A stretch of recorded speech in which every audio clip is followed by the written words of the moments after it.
All right, so in my industry, there's a lot going on. Literally, there's a lot going on.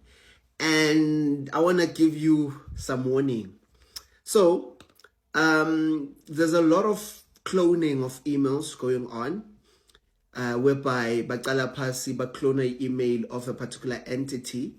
And I would like to warn you guys in order for you guys not to fall victim of some of these things that are happening, whereby they'll tell you that you receive a purchase order. So my advice would be confirm as if like you don't believe the entity even exists. Also confirm with regards to suppliers, because there's a lot of people who are now opening companies to scam people. So this is something that I've realized, and this is something that I've noticed. A lot of clients are telling me strange stories.